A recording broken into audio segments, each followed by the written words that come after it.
A continuación vamos a comenzar el tema 4 sobre transferencia de calor por conducción. Con este tema 4 vamos a comenzar en primer lugar analizando el caso de conducción unidimensional estacionaria en paredes planas y sistemas radiales, que es el punto 1 de este bloque de transparencias. Y inicialmente comenzamos por la geometría más simple y más sencilla, que es el de las paredes planas. Vamos a ver cómo es la conducción estacionaria unidimensional en este caso. Para ello vamos a analizar la geometría que tenemos aquí expuesta. Una pared plana donde tengo una diferencia de temperaturas impuesta, T1, sería la temperatura en la superficie de la izquierda en x igual a 0, T sub 2 en x igual a E menor que la temperatura T sub 1. Al generar un gradiente, una diferencia de temperaturas, pues generamos una transferencia de calor a través de este sólido. Para obtener el perfil de temperaturas y con el perfil de temperaturas la potencia térmica intercambiada, debemos hacer un balance de energía. Balance de energía que lo vamos a hacer inicialmente en un volumen de control pequeño, delta de x, mucho más pequeño que el espesor total de la pared, y cuya ecuación diferencial que obtengamos de este volumen de control pequeño la integraremos a lo largo de toda la longitud, a lo largo de todo el espesor, mejor dicho, de la pared. Conocido el perfil de temperaturas, aplicando la ley de Fourier, pues podremos determinar la potencia térmica o el flujo de calor que atraviesa esa pared, que es el objetivo a calcular. Si aplicamos la ecuación del balance de energía al volumen de control de espesor delta de x, nos quedaría, al ser un sistema cerrado, que la derivada de la energía contenida en el volumen de control con respecto al tiempo es igual al balance neto de calor menos trabajo. Donde si estamos trabajando en estado estacionario, esta derivada temporal vale 0 y el término del trabajo, no hay ningún trabajo intercambiado, también vale 0. Con lo cual el resultado de la ecuación del balance de energía es que el balance neto de los flujos de calor tiene que ser 0. 0 debe ser igual al flujo de calor positivo que entra por la posición x, q punto en x, menos negativo el que sale del mismo volumen de control por la posición x más delta de x. De acuerdo, en esa ecuación, si la potencia térmica en x más delta de x la aproximamos desarrollando en serie de Taylor alrededor del punto x, nos quedaría que es igual a q punto x más la derivada de q punto con respecto a x por delta de x más derivada segunda de q punto con respecto a x por delta de x al cuadrado dividido por 2 más diferentes términos de orden delta de x al cubo, delta de x a la cuarta, etc. Sustituyendo este término que hemos desarrollado en ese término que tenemos ahí, nos quedaría la ecuación del balance de energía de la siguiente forma. 0 tiene que ser igual a q punto x menos q punto en x más delta de x, que sería q punto en x más la derivada de q punto con respecto a x por delta de x más la derivada segunda de q punto con respecto a x por delta de x al cuadrado dividido por 2 más los términos de orden mayor, donde este q punto de x y este q punto de x se anularían. Si divido por delta de x la ecuación, pues este delta de x iría, el delta de x al cuadrado me quedaría delta de x al cubo quedaría como delta de x al cuadrado y así sucesivamente. Pues bien, en esa ecuación, si hacemos el límite cuando delta de x tiende a 0, nos quedaría la siguiente expresión final. Derivada de q punto con respecto a x igual a 0. Nos queda la derivada igual a 0 porque obviamente todos los términos desde este que queda delta de x para llegar a hacer al límite cuando delta de x tiende a 0 se anulan.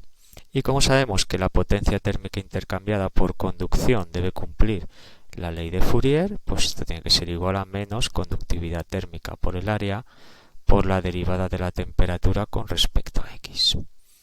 Combinando estas dos ecuaciones, se obtiene que la derivada con respecto a X de menos conductividad térmica por el área por la derivada de la temperatura con respecto a X tiene que ser igual a 0. Donde, como la conductividad térmica y el área, en este caso el área perpendicular a la dirección del flujo de calor, es decir, sería este área, ¿de acuerdo? El área de la pared, son constantes en la posición X, pues este término, esta derivada, esos dos factores lo puedo sacar fuera de la derivada. Menos K por el área por la derivada de la temperatura con respecto a X tiene que ser 0. Y como ni la conductividad térmica ni el área son 0, la ecuación final que me queda, aquí me quedaría derivada segunda. La ecuación final es que la derivada segunda de la temperatura con respecto a X tiene que ser 0, que es la ecuación diferencial que tenemos que integrar para obtener el perfil de temperaturas. Bien, integrando una vez nos quedaría que la derivada de la temperatura con respecto a X tiene que ser igual a una constante, C1. Integrando de nuevo, pues nos quedaría que la temperatura tiene que ser igual a C1 por X más C2, es decir, pues me queda una línea recta. Las constantes C1 y C2 las obtenemos de las condiciones de contorno.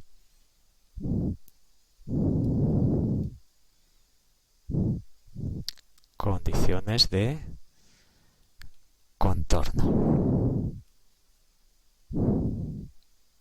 Condiciones de contorno que serían en X igual a 0, la temperatura tiene que ser igual a la temperatura T1, lo cual sustituyendo en la ecuación del perfil de temperaturas X igual a 0 nos queda que T1 tiene que ser igual a C2. Ya tenemos una constante de integración. La otra sacamos que en X igual a E la temperatura tiene que ser igual a la temperatura T2, con lo cual T2 tiene que ser igual a C1 por el espesor más la constante C2 que ya sabemos que vale T1, con lo cual despejando C1 es igual a T2 menos T1 dividido por el espesor.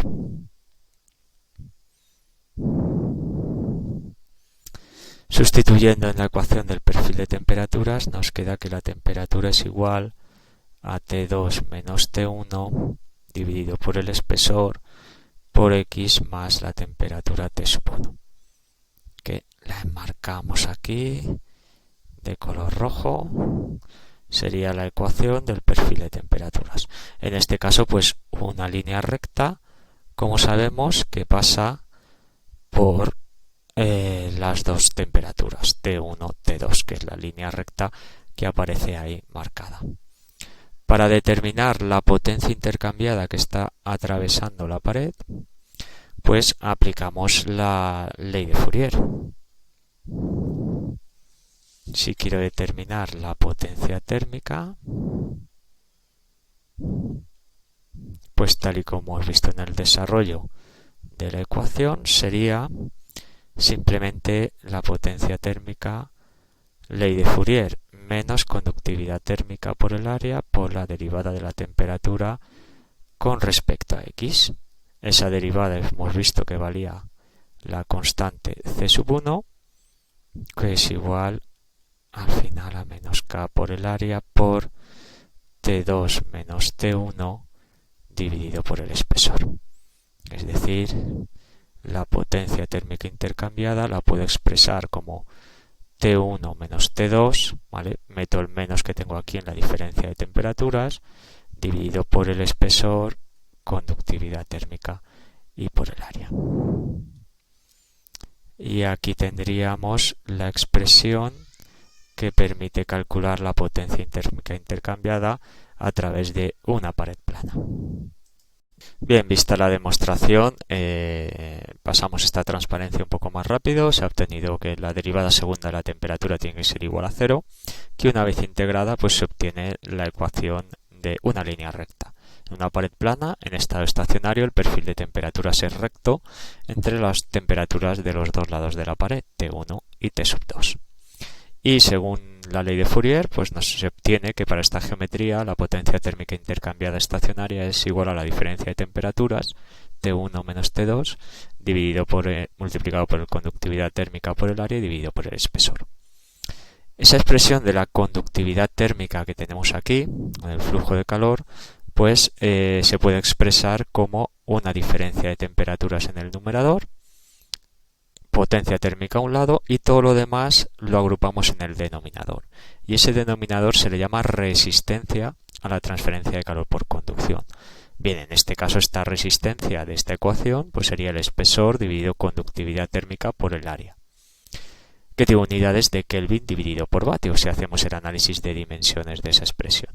Y representa lo que llamamos la resistencia a la transferencia de calor por conducción, porque lo que estamos haciendo es una analogía con los circuitos eléctricos, y este sistema lo modelizamos como este circuito que tenemos aquí, este circuito eléctrico, donde las temperaturas vienen a ser equivalente a la diferencia de tensión en una resistencia, la potencia térmica es equivalente a la intensidad eléctrica y esta resistencia térmica pues es equivalente a una resistencia eléctrica. De tal manera que podemos resolver una pared plana a través de este sencillo circuito térmico que solo tiene una resistencia.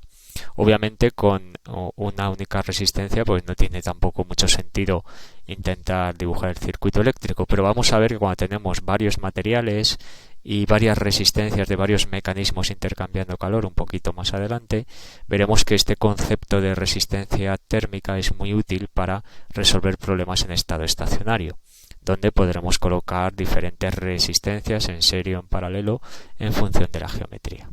Entonces, en transferencia de calor por conducción para una pared plana, la resistencia es la que aparece aquí, espesor dividido por conductividad térmica y por el área. Alternativamente, en paredes planas, dado que este área, el área perpendicular a la dirección del flujo, es constante, no depende de la posición X, podemos trabajar con potencia térmica por unidad de área, Q minúscula punto, a la resistencia que me quedaría en el denominador, que tiene unidades de Kelvin por metro cuadrado dividido por vatio, le ponemos la R minúscula para distinguirla de esta otra que tiene una resistencia R mayúscula.